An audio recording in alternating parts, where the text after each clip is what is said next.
Hey guys, what's up? It's TerrorDog, and welcome back to GT Sport. Yes, we are briefly returning to GT Sport so that I can review the Lancia Stratos. I know I'm a bit late to the party, but if I were to put it as brief as possible, it would be this.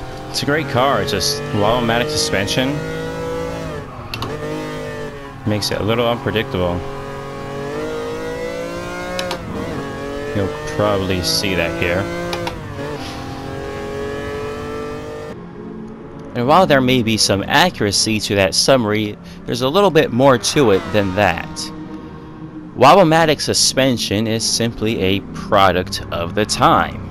This car is from the 70s, and so it has very loose springs, which result in the effect of the car, well, wobbling quite a bit. You have a lot of suspension travel, so when you jump on the brakes, it pitches down quite a bit. It dives really deep. When you get on the gas, the front end lifts up a bit more than you'd expect.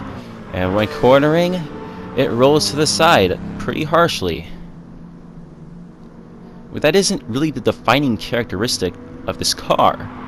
There's a reason why it was one of my favorites back in GT6.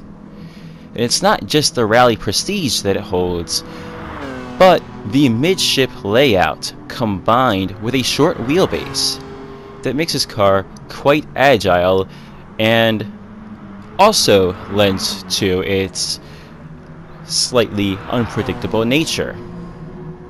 You see, this car, the way it is designed, suggested they were aiming for a design that would be unstable for the purpose of producing enhanced agility.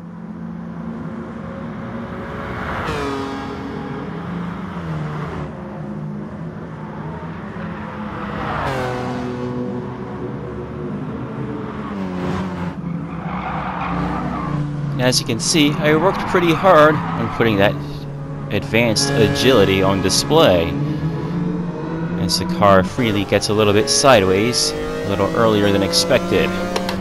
Even just making a few simple overtakes, I'm working on the wheel quite a bit to keep everything under control.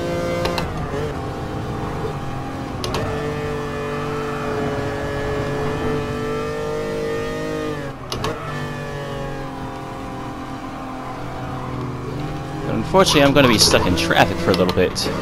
Really, guys?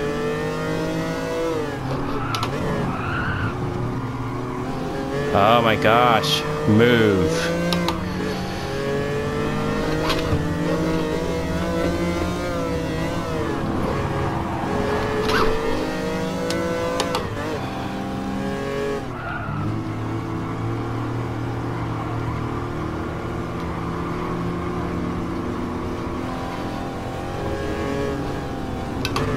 I'm literally boxed in here. I have nowhere to go. Every time I try to go for a move. And how about the all-important numbers?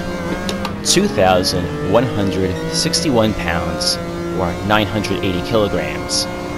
Weighing less than a ton means I can just send it here with quite a bit of confidence, though quite a bit of caution as the AI do not offer me much room. Finally. Let's take a look at this corner one more time. This corner just felt good. Here I am demonstrating one of the defining handling characteristics of a mid-engine rear-wheel drive sports car. Remember that with a mid-engine car, the rear end is typically heavier than the front, and so when you steer into a corner, the rear end wants to come around and it doesn't really want to stop coming around. So here we go, I'm braking and steering in, and I'm actually still on the throttle. I'm left foot braking. I'm on the throttle about a quarter of the way, and I'm controlling the slip angle with the throttle, gathering it back up. Very little counter steer here, just very subtle movements on the wheel to gather it back up and keep it all nice and tidy. A little bit sloppy on the exit, but that's okay. I'm into that throttle all the way quite early, right into the apex, and I'm just powering out of this corner like it's nobody's business. I already have all the grip, and I'm good to go.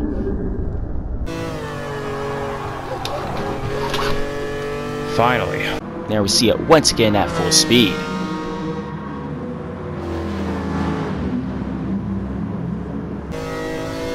But remember, the mid-engine layout is not the only thing lending itself to the extreme agility of the Stratos.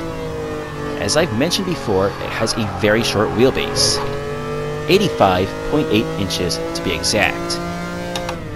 Combine this with a relatively wide track, that is the distance between the left and right rear tires, of 57.3 inches. And you wind up, when you put all of those properties together, you wind up with a car that has awesome cornering ability with an inherent twitchiness. This puts the car on pretty much everyone's top 10 Widowmakers. That is, cars that kill their drivers. Yes, this is a notorious beast of a machine. But really, isn't that what makes it fun? That's what I think. This car is a lot of fun to drive. I missed my braking point just slightly, or maybe my threshold braking was a little underperforming, and so I gather it all up with a drift to keep myself on the track. And we're good to go. And look at how fun that was. That was awesome. We're just tossing the wheel around. Here we go. Despite all of that, this model that we see in GT Sport is actually kinda tame compared to the model that we had in GT6. In GT6, the car was quite a bit more twitchy. And I do have mixed feelings about this change. Part of that was the reason why I enjoyed this car so much. I had become quite a mid-engine fanatic, and this car was part of that for me. However, there's more to the Stratos than simply being a sports car that's fun to toss into corners with a bit of sideways action here and there. As I've mentioned before, this car has a notorious reputation for being a Widowmaker, a literal death trap. People have died trying to tame this beast of a machine. Those who were successful revealed the potential of this car as an absolute rally legend.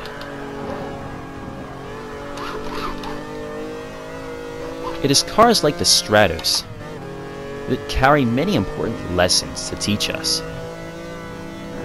For me, it was car control. This is one of the few cars I could reliably use in GT6 because it was very punishing. It was very non-forgiving. If I made a mistake, I ate a wall, I went off track, it was over. This car forced me to really get smooth on my control inputs when working around the circle of traction. From simple techniques like adjusting throttle to control wheel spin, or threshold braking, make sure I get maximum brake performance without locking it up, to more advanced techniques like lift braking, and making the lift-off oversteer work for me instead of against me so that I could do those gentle drifts as I had demonstrated earlier in this video. Come on, hold it together.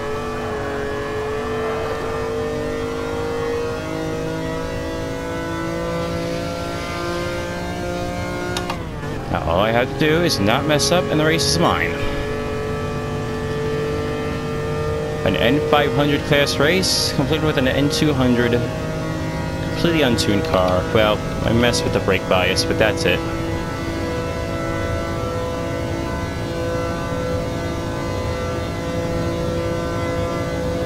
No TCS, no ABS, none of that stuff. So while the Stratos is not quite the brutal machine it once was, it would not be fair to say it's been neutered or anything like that. It still is a bit of a handful to drive. You have to know what you're doing. It's also more accessible for those who are a little less skilled, and still fun for those who are more skilled. But as for a brutal training car, I think there are still other better options out there. That's all for today. I hope you guys enjoyed, and I'll see you guys next time.